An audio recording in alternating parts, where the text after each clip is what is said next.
Availability bias буюу энгийн жишээний төөрөгдөл гэдэг нь сэтгэлгээний төөрөгдлийн хэлбэр бөгөөд хүн мэдэхгүй зүйлийн талаар төсөөлөн бодох үедээ өөрийн санаанд хамгийн тод үлдсэн дүр зургийг ашиглан дүгнэлтийг явдлыг хэлдэг.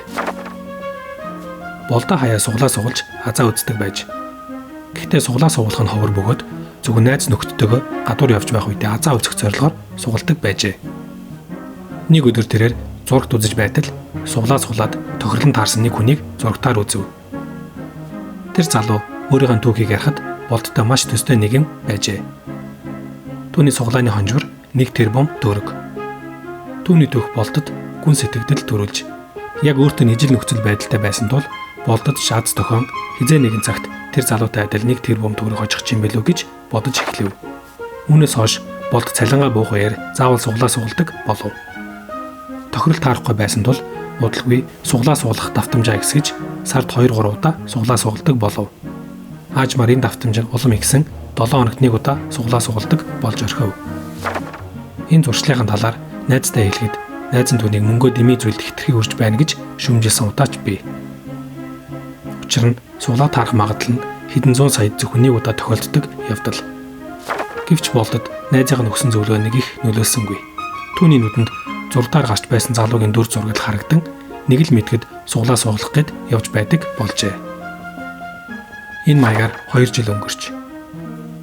Болд нэг өдөр өдий хүртэл суглаанд нийтдээ хэдэн төгрөг зарцуулсан бэ гэдгээ ойролцоогоор тооцож үзв.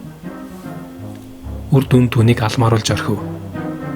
Нийтдээ хагас жилийн цалин зөвхөн суглаанд зарцуулагдсан байж.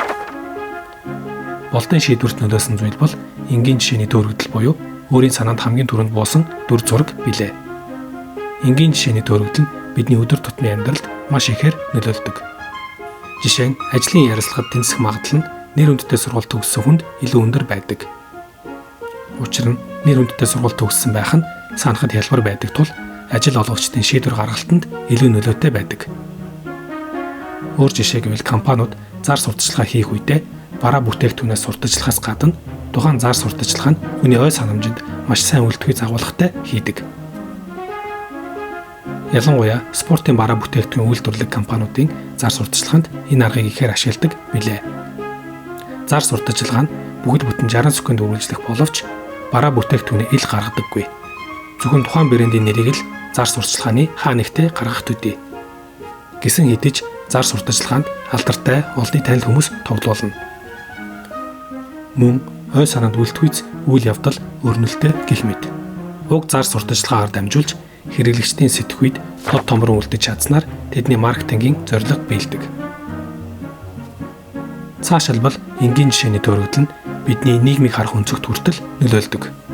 Factfulness хэмээх номонд энэ талаар гардаг билээ. Хүмүүс ядуу буурай орны талаар ямар төсөөлөлтэй байдаг гэдгийг тодорхойлох зорилгоор нэгэн туршилт хийж. Туршилтыг зохион байгуулагч оролцогчдоос маш энгийн асуулт асуув. Ядуу буурай оронд амьдардаг охидын хэдэн хувь нь зөвхөн бага сургуульд суралцдаг вэ? A 20%, B 40%, C 60%. Оролцогчдын ихэнх нь A хариулт буюу зөвхөн 20% нь л дөнгөж бага сургуульд суралцах боломж олддог гэж хариулж, харин 7% нь C хариулт буюу 60% гэж хариулсан байна. Үнэн дээр хэдий ядуу буурай орон байсан ч хүүхдүүдийн дийлийнх нь бага сургуульд суралцдаг. Гэтэл бидний ихэнх нь ядуу буурай гэдэг үгийг сонсох үед интернет зургатаар үзсэн маш ховор онцгой тохиолдлын талаар сандаг бөгөөд тэр нь эргээд бидний сонголт нийгмийг харах өнцөгт нөлөөлдөг аж. Энгийн жишээний төөрөгдөл нь хүний авьяас чадвар болон IQ-гээс үл хамаарах зүйл бөгөөд ердөө хүний тарих ямар нэгэн тодорхой биш зүйлд хандахдаа аль болох хялбар аргаар үр дүн гаргаж буй илэрлэг гэнэ.